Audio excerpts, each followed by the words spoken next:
오늘 우리가 함께 나눌 말씀은 요한복음 21장입니다. 요한복음 21장은 부활하신 예수님이 제자들을 갈릴리에서 만나시는 내용입니다. 특히 예수님과 베드로 사이에 일어나는 일과 대화를 중심으로 살펴보도록 하겠습니다. 1절부터 14절입니다.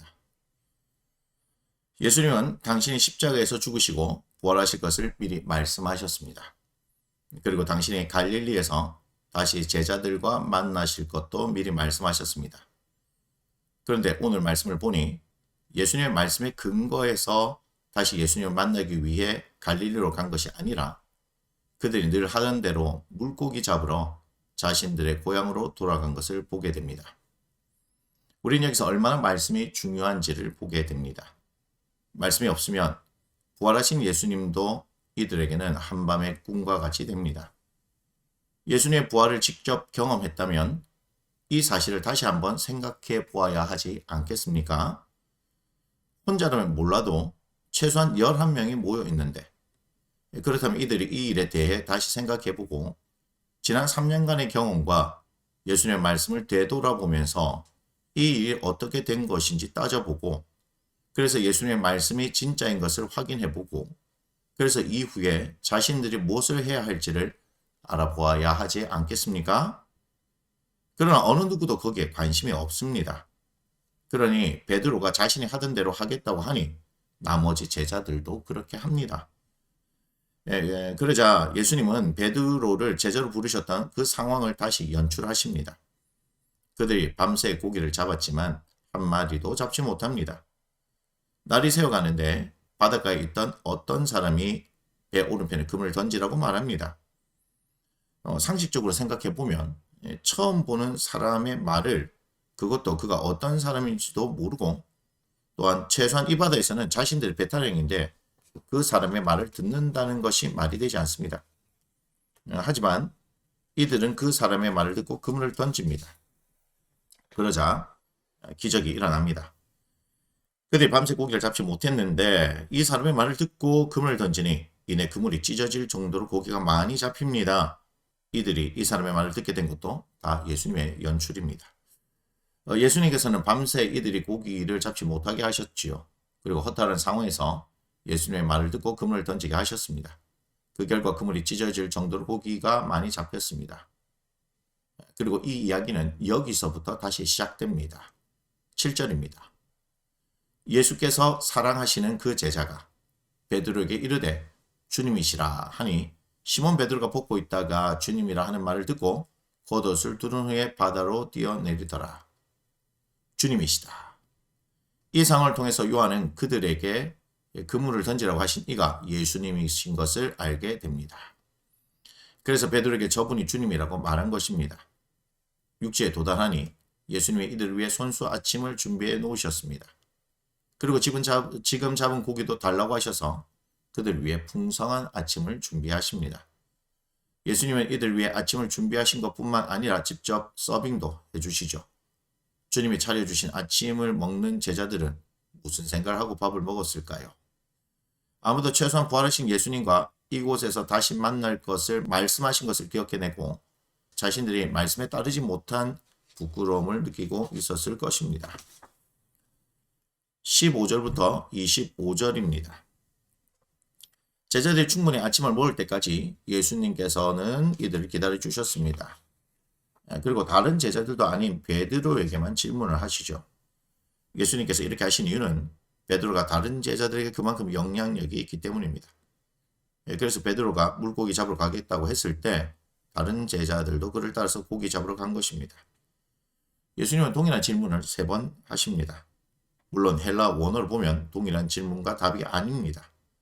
여기서 이 부분에 대해서는 말씀드리지 않겠습니다. 중요한 것은 베드로가 예수님을 사랑하느냐 하는 것이죠. 그리고 그 대답을 들은 예수님은 그에게 당신의 양을 먹이라고 하신다는 것입니다. 앞으로 그가 당하게 될 일을 말씀하십니다. 18절과 19절입니다. 내가 진실로 진실로 내게 이르노니 네가 젊어서는 스스로 띠뛰고 원하는 곳으로 다녔거니와 늙어서는 내 팔을 벌리리니 남이 네게 띠띠우고 원하지 않은 곳으로 데려가리라. 이 말씀을 하심은 베드로가 어떠한 죽음으로 하나님께 영광을 돌릴 것을 가리키심이라. 이 말씀하시고 베드로에게 이르시니 나를 따르라 하시니. 베드로가 앞으로 살아갈 인생입니다. 그런데 이 일은 예수님을 사랑할 때 가능한 일입니다. 그리고 그의 일은 그렇게 다니면서 예수님의 양을 먹이는 일입니다. 이 또한 예수님을 사랑할 때 가능하기 때문입니다.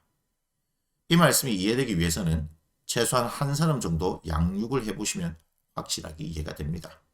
이 말씀은 어떤 사람을 양육해 보지 않으면 절대 이해할 수 없는 말씀입니다. 그런데 베드로는 참 엉뚱합니다. 예수님과 심각한 대화가 이어지고 있는데 요한에게 관심을 가집니다.